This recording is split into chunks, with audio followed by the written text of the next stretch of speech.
Hello and welcome to SPMIS Academy. Today we'll analyze important newspaper articles of 21st August 2026. Please note you can download the PDF version of today's newspaper analysis by clicking the link given in the comment section. This is the list of the topics that we'll be covering from today's newspaper. The first topic is about India and Japan have signed Maritime Security Pact to deepen defense cooperation. Important from our syllabus GS paper 2 international relations point of view. Bharat और Japan ने एक memorandum of arrangement MOA sign किया है in order to deepen maritime security cooperation between two countries. ये जो agreement sign किया गया है इसमें फोकस किया जाएगा इस अग्रीमेंट की मदद से कि जो मिलिट्री एक्सरसाइजेज हैं दोनों देशों के बीच में, खासकर नेवल मिलिट्री एक्सरसाइजेज, उनको और ज़्यादा इंक्रीज किया जाए, frequency as well as intensity. Bharat और जापान के बीच में जो इम्पोर्टेंट एक्सरसाइजेज होते हैं वो है धर्मा guardian between the army of two countries, JAMEX between the naval forces of two countries, and Veer guardian air force, Bharat और जापान के जो एयर फोर्स होते हैं उनके बीच में जो मिलिट्री एक्सरसाइज होती है उसका नाम है वीर गार्डियन। उसके अलावा ये जो MOA साइन किया गया है उसकी मदद से भारत की डिफेंस एजेंसी DRDO और जापान की डिफेंस एजेंसी ATLA मिल करके एक दूसरे के साथ टेक्नोलॉजी शेयर करेंगी ताकि डिफेंस कोऑपरेशन और मजबूत हो। There will be closer cooperation between Indian navy and Japan's maritime self defence forces. तो जापान की जो फोर्सेस हैं वो जनरली डिफेंसिव पर्पस से बनाई गई। जापान फोर्सेस, जापान का कॉन्स्टिट्यूशन ही ऐसा है जिसको कहा जाता है पैसिफिस्ट कॉन्स्टिट्यूशन, क्योंकि वर्ल्ड वॉर 2 में जब अंत में जापान के ऊपर न्यूक्लियर वेपन से अटैक हुआ तो उसके बाद जो जापानीज लीडर्स हैं they did some introspection and realised कि कहीं ना कहीं वर्ल्ड वॉर 2 में पार्टिसिपेट करना ये जापान की गलती थी। जापान एक्सेसिवली अग्रेसिव हो गया था और इस कारण से Japan aligned with Nazis and fascist forces, and after introspection they realised कि हमें इस तरीके का अग्रेशन फ्यूचर में नहीं करना है। और ये कारण ही है कि जापान का संविधान लिखा गया आफ्टर वर्ल्ड वॉर 2, जिसमें जापान ने तय किया कि उनके जो फोर्सेस होंगे वो मेनली डिफेंसिव पर्पस के लिए काम करेंगे, ना कि ऑफेंसिव पर्पस के लिए। और यही कारण है कि जापान की जो नेवी है उसको Japan maritime self defence forces नाम से जाना जाता है। तो बेसिकली भारत की नेवी और जापान की मैरीटाइम सेल्फ डिफेंस फोर्सेस के बीच में क्लोजर कोऑपरेशन होगा। Closer cooperation in the areas of information sharing, जिसको कहा जाता है maritime domain awareness, and search and rescue operation in case of any contingency, जैसे सुनामी वगैरह में दोनों देश के जो नेवी हैं वो मिल करके कोऑपरेट करेंगी। साथ ही साथ भारत और जापान ने एक दूसरे को कमिट किया है कि they will expand Indo Pacific logistics network. अब ये इंडो पैसिफिक लॉजिस्टिक्स नेटवर्क क्या है वो भी समझते हैं। Indo Pacific logistic network is a quad group initiative. Quad group के अंदर 4 देश आते हैं, US, Australia, Japan and India. तो क्वाड ग्रुप ने मिल करके इंडो पैसिफिक रीजन में किसी भी कंटिजेंसी के सिचुएशन में कोऑर्डिनेटेड रेस्क्यू मिशन लॉन्च करने के लिए प्लेटफॉर्म लॉन्च क्रिएट किया है, लॉन्च किया है इंडो पैसिफिक लॉजिस्टिक नेटवर्क। फिर से सुनिए, अगर इंडो पैसिफिक रीजन में कोई भी कंटिजेंसी होती है, जैसे साइक्लोन, अर्थक्वेक, सुनामी, इस तरीके की कोई भी नेचुरल डिजास्टर आती है, तो उस स्थिति में क्वाड देश के नेवी आपस में कोऑर्डिनेट करेंगे for search and rescue purpose. इस मकसद को पूरा करने के लिए ये प्लेटफॉर्म बनाया है क्वाड देशों ने, जिसका नाम है इंडो पैसिफिक लॉजिस्टिक्स नेटवर्क। और अभी जब भारत और जापान के नेवल फोर्सेस के बीच में मेमोरेंडम ऑफ अग्रीमेंट साइन हुआ है, अरेंजमेंट साइन हुआ है, तो यहाँ पे दोनों देशों ने कमिट किया है कि हम लोग इंडो पैसिफिक लॉजिस्टिक नेटवर्क में भारत और जापान की नेवी और ज़्यादा कोऑर्डिनेट करेगी। इस टॉपिक डिस्कशन के बेसिस पे ये 2 प्रीलिम्स प्रैक्टिस क्वेश्चंस हैं। Please attempt these questions and submit the answer in the comment section. Next topic is about friends of my Bharat initiative. My here stands for मेरा युवा Bharat. So this topic is going to be important from our syllabus GS paper 2 international relations point of view, especially with respect to sub-segment diaspora. देखिए, recently ministry of youth affairs and sports ने launch किया है friends of my Bharat initiative. Friends of my Bharat initiative की मदद से जो Indian origin के youth दुनिया के बाकी देशों में रह रहे हैं उनको मोटिवेट किया जाएगा, इनकरेज किया जाएगा कि वो भारत के नेशन बिल्डिंग एक्टिविटी में ज़्यादा से ज़्यादा पार्टिसिपेट करें। तो बेसिकली दुनिया के बाकी देशों में रह रहे युवा को, जो इंडियन ओरिजिन के डायस्पोरा हैं, उनको इनकरेज करने के लिए to involve into nation building activity of India ये इनिशिएटिव लॉन्च किया गया है, माई भारत इनिशिएटिव, मेरा युवा भारत इनिशिएटिव। पूरा नाम है friends of my Bharat initiative. ध्यान से समझिएगा, friends of my Bharat initiative is for Indian diaspora living abroad. इस friends of my Bharat initiative की मदद से इंडियन यंग डायस्पोरा जो बाहर में रह रहे हैं उनको वॉलंटियरिंग की अपॉर्चुनिटी दी जाएगी। वो भारत के अंदर अलग अलग वॉलंटियर एक्टिविटी जैसे कि एजुकेशन में सपोर्ट कर सकते हैं, यंग बच्चों को थोड़ा पढ़ा सकते हैं कभी भारत में आकर के, या ऑनलाइन इन्वायरमेंटल प्रोटेक्शन में कुछ कंट्रीब्यूट कर सकते हैं, हेल्थ अवेयरनेस क्रिएट कर सकते हैं, डिजास्टर रिलीफ के दौरान थोड़ा सा कंट्रीब्यूट कर सकते हैं, कल्चरल प्रिजर्वेशन में हेल्प कर सकते हैं।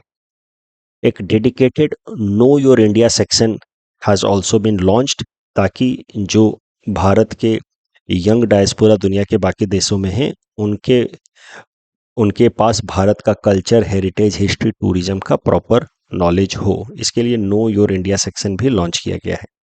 अब ध्यान से समझिएगा, friends of my Bharat initiative is for Indian diaspora living abroad and My Bharat initiative already has been launched in 2023. My Bharat initiative is for young generation living in India.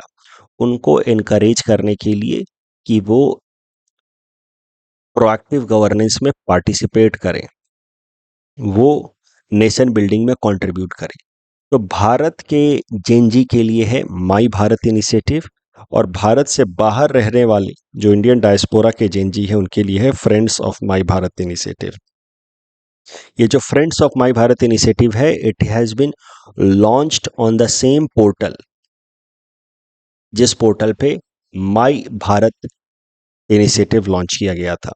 तो my Bharat platform was launched by ministry of youth affairs and sports in 2023. My Bharat stands for मेरा युवा भारत।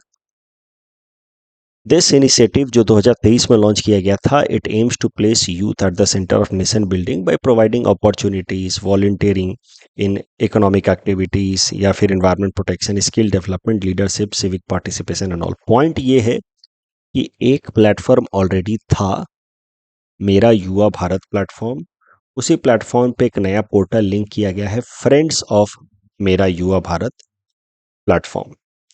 माई Bharat platform is for Indian young generation living in India to contribute in nation building, and Friends of My Bharat is for Indian diaspora living abroad to contribute in nation building. ठीक है, अब मैं इसको थोड़ा सा emphasise करके इसलिए पढ़ा रहा हूँ क्योंकि मुझे लगता है कि इस बार मेंस में जेनजीज के ऊपर कोई ना कोई क्वेश्चन या केस स्टडी आ सकता है।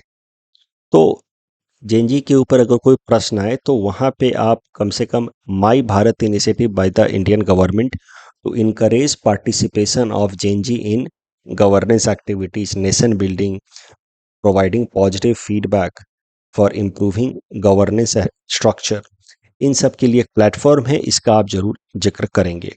इस टॉपिक के ऊपर कि जेनजीज का क्या सिग्निफिकेंस है, क्या पोटेंशियल है, कहाँ कहाँ पे उनके कुछ चैलेंजेस हैं, इसके ऊपर आज हम लोग एक मेंस प्रैक्टिस क्वेश्चन भी करेंगे। तो इस टॉपिक के बेसिस पे ये दो प्रीलिम्स प्रैक्टिस क्वेश्चंस हैं, इनको अटेम्प्ट करें आप। ऐसा सवाल आपसे मेंस में इस बार पूछा जा सकता है कि Gen Z is emerging as an India's important stakeholder, discuss the opportunities and challenges. Basic सा सवाल मैंने बना करके दिया है ताकि एक जेनरिक सा सवाल है, ताकि जेएनजी से रिलेटेड कुछ भी प्रश्न आए तो उसमें ये पॉइंट्स फिट हो जाए। कुछ की वर्ड्स में एक बात ध्यान रखिएगा कि सोशल मीडिया का राइज के कारण जेनजीज का के अंदर Gen Zs are now finding themself into echo chambers. वो जो बात सुनते हैं सोशल मीडिया पे उनको पूरी तरह से सच मान बैठते हैं। तो सोशल मीडिया के जो इश्यूज हमने देखे थे एथिक्स पेपर में, उसमें ये पॉइंट जरूर ऐड कर लीजिएगा, इको चेम्बर्स। जो चीज़ें सोशल मीडिया पे लगातार चलने लगती हैं, it create a kind of eco chamber. वही चीज़ें हम दिन रात सुनते हैं और हमें लगने लगता है कि ये पूरी तरह से सच्चाई है। तो जिंजीज के ऊपर ये क्वेश्चन है और सॉल्यूशन के साथ आप इस क्वेश्चन को एक बार अटेम्प्ट कर सकते हैं। And then these points could be useful anywhere, अगर कोई केस स्टडी पूछा जाए जेंजीज के ऊपर या कोई प्रश्न पूछा जाए जेंजीज के ऊपर। Next topic is about nano pharmaceuticals, important from our syllabus GS paper 3 science and technology point of view. देखिए, nano pharmaceuticals use nano scale material for drug delivery.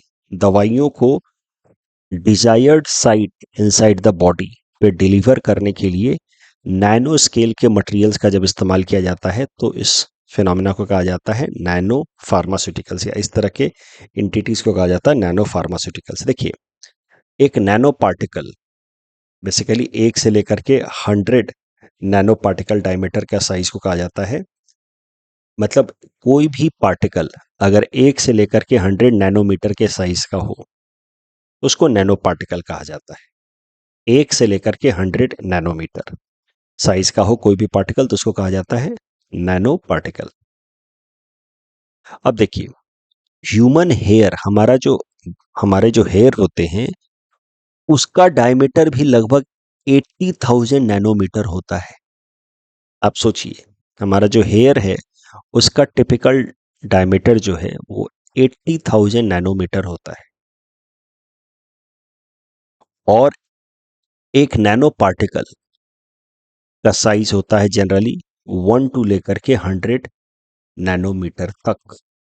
तो ह्यूमन हेयर के मुकाबले लगभग 800 गुना छोटा, ह्यूमन हेयर का जो diameter उससे 800 गुना लगभग छोटा, लगभग जो साइज के पार्टिकल्स होते हैं उनको कहा जाता है नैनो पार्टिकल्स।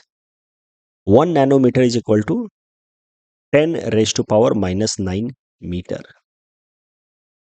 तो फिर से समझते हैं, एक बात तो आप समझ गए कि नैनो पार्टिकल्स मतलब very very very small size particles, बहुत छोटे, ह्यूमन हेयर के मुकाबले भी लगभग 800 से 1000 गुना छोटे डायमीटर, ह्यूमन हेयर के डायमीटर के भी मुकाबले 800 से भी 1000 गुना छोटे पार्टिकल्स। अब इन नैनो पार्टिकल्स, बेसिकली ये नैनो स्केल मटेरियल्स या नैनो पार्टिकल्स का जब इस्तेमाल किया जाता है ड्रग डिलीवरी के लिए, तो फिर इनको कहा जाता है नैनो फार्मास्यूटिकल्स। नैनो पार्टिकल्स का जब इस्तेमाल किया जाता है टेक्नोलॉजी में, तो कैसे क्या फायदा होता है समझिए। Nano particles can act as tiny carriers for drugs. These nanoparticles are they act as nano carrier and they travel through the body. They reach the target cell या tissue and then release the drug. तो nano materials का इस्तेमाल for drug delivery, इस phenomena कहा जाता है nano pharmaceutical. इससे फायदा ये होता है, it helps in targeted drug delivery. इतने छोटे होते हैं ये कि फिर वो एकदम डिजायर्ड टिश्यू या सेल में ही जाकर के ड्रग को डिलीवर करते हैं। They also help in controlled या सस्टेन रिलीज, धीरे धीरे धीरे धीरे दवाइयों को वो रिलीज करते हैं ताकि हमारा बॉडी सेल जहाँ पे उसके रिक्वायरमेंट है वो उसको ठीक से एब्जॉर्ब कर पाए। तो जहाँ डिजायर्ड है वहीं रिलीज करते हैं फार्मास्यूटिकल्स को, सस्टेन्ड या कंट्रोल रिलीज करते हैं। तो इस कारण से साइड इफेक्ट्स कम होते हैं in case of nano pharmaceuticals. Nano pharmaceuticals are proving to be very effective in cancer therapy, vaccines या advanced drug delivery. Current news nano pharmaceutical से रिलेटेड है। पल्स फार्मास्यूटिकल नाम की एक कंपनी है जिसने डेवलप किया विटामिन D3 के लिए एक नैनो कैरियर ओरल डिस्पर्सन, मतलब basically nano pharmaceutical for vitamin D3 बनाया है पल्स फार्मास्यूटिकल ने, जिसको कॉमर्शियल रिलीज का अप्रूवल दे दिया है भारत की रेगुलेटरी एजेंसी DCGI ने, drugs controller general of India. DCGI ही फाइनल अप्रूवल देती है for any commercial release of any drugs या medical equipment in the country. तो DCGI ने ये जो नैनो फार्मास्यूटिकल है और vitamin D3 created by pulse pharmaceutical, उसको कॉमर्शियल रिलीज का अप्रूवल दे दिया है। तो this is one of the first of its own kind globally. Vitamin D3 के लिए नैनो फार्मास्यूटिकल का इस्तेमाल दुनिया में बड़ा रेयर है। तो ये जो नैनो टेक्नोलॉजी है use for delivery of drugs, इससे बायो अवेलेबिलिटी बढ़ेगी, मतलब विटामिन D3 ज़्यादा बॉडी में एब्जॉर्ब होगा, आराम से डिजॉल्व होगा, तो पेशेंट्स का जो ओवरऑल एक्सपीरियंस है जिनकी विटामिन D3 की डेफिशिएंसी है वो एक्सपीरियंस इंप्रूव होगा। इस टॉपिक के बेसिस पे प्रीलिम्स प्रैक्टिस क्वेश्चन है, please attempt this question and submit the answer in the comment section. तो नैनो टेक्नोलॉजी के ऊपर जेनरिक प्रश्न, सिर्फ नैनो फार्मास्यूटिकल नहीं, नैनो टेक्नोलॉजी का कहाँ इस्तेमाल हो सकता है उसके ऊपर ये जेनरिक प्रश्न मैंने आपको बना करके दिया है। Attempt this question. दिमागी नक्सल एंड फ्रजाइल 5, इंडियन इकोनॉमी या फिर इंटरनल सिक्योरिटी के पर्सपेक्टिव से ये दो टर्म का इस्तेमाल कहीं आप कर सकते हैं। ये दो टर्म्स सीधे सीधे तो एग्जाम में नहीं आएंगे, लेकिन कहीं आप मेंशन कर सकते हैं। ये दो टर्म प्रधानमंत्री नरेंद्र मोदी जी ने अपने इंडिपेंडेंस डे स्पीच के दौरान इनका इस्तेमाल किया। दिमागी नक्सल, प्रधानमंत्री जी ने कहा कि नक्सलिज्म तो भारत से खत्म हो गया, लेकिन कुछ दिमागी नक्सल अभी भी भारत में एक्टिव हैं। दिमागी नक्सल्स से उनका मतलब था those people who intellectually support या जस्टिफाई नक्सलिज्म या Maoist thinking. They do not directly involve in to violence, but they justify such Naxal या माओइस्ट एक्टिविटीज। प्रधानमंत्री जी ने कहा कि such people needs to be identified and isolated. अगर हमें देश के अंदर नक्सलिज्म को पूरी तरह से खत्म करना है, तो भविष्य में भी उसके रिलैप्स को प्रिवेंट करना है, तो दिमागी नक्सल्स को भी खत्म करना होगा। दूसरा उन्होंने शब्द इस्तेमाल किया फ्रजाइल 5। इस fragile 5 term was coined by investment banking company Morgan Stanley in 2013। Morgan Stanley ने कहा था कि दुनिया में 5 ऐसी इकोनॉमी हैं जो काफ़ी अभी वल्नरेबल हैं, उनको कलेक्टिवली कहा था फ्रजाइल 5। उसमें भारत भी था। ब्राज़ील, इंडोनेशिया, साउथ अफ्रीका और टर्की के अलावा भारत को कहा गया कि it is part of fragile 5। प्रधानमंत्री जी ने कहा कि आज भारत दुनिया का एक रोबस्ट इकोनॉमी बना है फ्रॉम वंस बीइंग फ्रजाइल 5। तो भारत की इकोनॉमी में मेजर ट्रांसफॉर्मेशन आया। तो कहीं इंट्रोडक्शन में अगर कोई मान लीजिए इंडियन इकोनॉमी का मेंस का प्रश्न होगा, वहाँ पे इंट्रोडक्शन में या कंक्लूजन में आप ये फ्रजाइल 5 का इस्तेमाल कर सकते हैं कि India has transformed from being a fragile 5 to one of the most robust major economy of the world, fastest growing major economy of the world. इस तरीके से इन दोनों शब्दों का इस्तेमाल करेंगे आप। कल जो हमने प्रैक्टिस क्वेश्चन दिया था उसका आंसर देख लेते हैं। बच्चन सिंह केस में पूछा गया है सवाल में कि कौन से स्टेटमेंट इनकरेक्ट हैं। पहला और तीसरा स्टेटमेंट इनकरेक्ट है, क्योंकि बच्चन सिंह केस में सुप्रीम कोर्ट ने डेथ पेनल्टी को अनकॉन्स्टिट्यूशनल डिक्लेयर नहीं किया, बस ये कहा कि rarest of the rare case में दिया जाना चाहिए। Article 21 has held that right to dignity under 21। Article 21 को लेकर के क्या माना जाता है? सुप्रीम कोर्ट ने यह कहा है कि article 21 ceases to apply once a person has been subjected to death. This is wrong. Even in case of death sentence, the person is allowed to have been treated with dignity. Article 21, right to dignity is available even for person who is on death row. So both statements are incorrect. RK 251, smart drug designed to activate primarily inside cancer cell. CAR T cell therapy, इसमें तीसरा statement गलत है, क्योंकि तीसरा statement जो है वो radiotherapy के लिए ट्रू है, ना कि CAR T cell थेरेपी के लिए। Lodestar initiative, it will initially focus on flash flood, ना कि लैंडस्लाइड, इसलिए दूसरा स्टेटमेंट गलत है।